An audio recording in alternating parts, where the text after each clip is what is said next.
exploring the forgotten, uncovering the hidden, and revealing history as it was meant to be told. Gonna turn this park into a masterpiece. So we still got the bridge broken here, and then we got somebody fixed the runoff here, but it's not on this side yet. We got a lot of leafage. Be overlooked, but we have a trail here that could really be built on all the way up to the top here, the vantage point. We have the first signs of spring, baby. 60 degrees and an ant. So if you look out over this area, you can actually see the dirt bike paths and how much they've actually developed that out. So if we could solve that out a little bit, then we'd be good, because then you wouldn't have to get as much repairs. Some pieces of this park that I haven't even seen yet that I want to, so I'm gonna go over there. And then there's also like a little hollow down beneath, so we'll check that out. So we're at the official first rest stop. Behind me is the bench, but if you look over here, we got a separate trail, and that leads off. There's kind of a sketchy bridge over there we need to take a look at, but if you look at the enormity of the park, you can see that it goes on forever, and it even goes over towards Naba. We could make an entire safety corridor, let's call it the green corridor, where students are able to get from here into the Mesa Alta area through the mountains. It's a beautiful idea, and I think we can make it happen. So you can see a trail that kind of delineates off here, but it needs to be widened.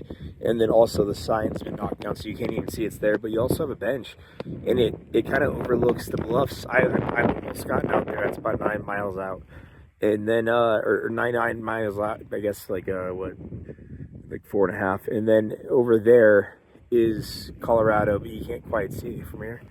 So here we got a really nice stone marker, and I like it. But the problem is that, I mean, it says 0.5 miles, but it's tilted exactly the wrong direction where you can't see it. We need to really redo these, and these look pretty permanent. And so we came from all the way back here. We're kind of on the back side. The rock is a little bit over there.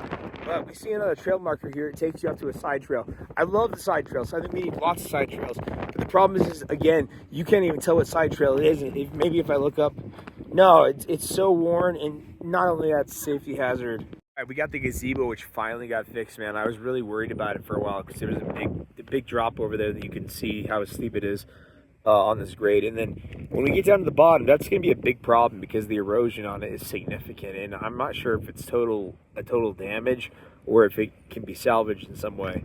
Let's go take a look. Ideally, these stairs right here, we would extend all the way to the bottom. They have them down there, and they have them up here. The trail right there is not manageable for a lot of people.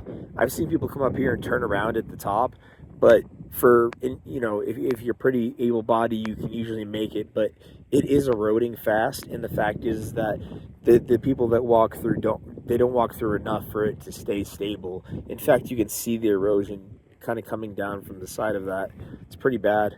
As we look at these stairs, they're actually pretty helpful. I mean, for anybody that needs help, it's handy to have even the staircase down there, which is a little bit larger in gap, but it is helpful to get to the top or the bottom. Right here, you can see the main trail. We're on a side trail that it just cuts right through. It's actually kind of like a shortcut, honestly, because the parking lot's just right over there.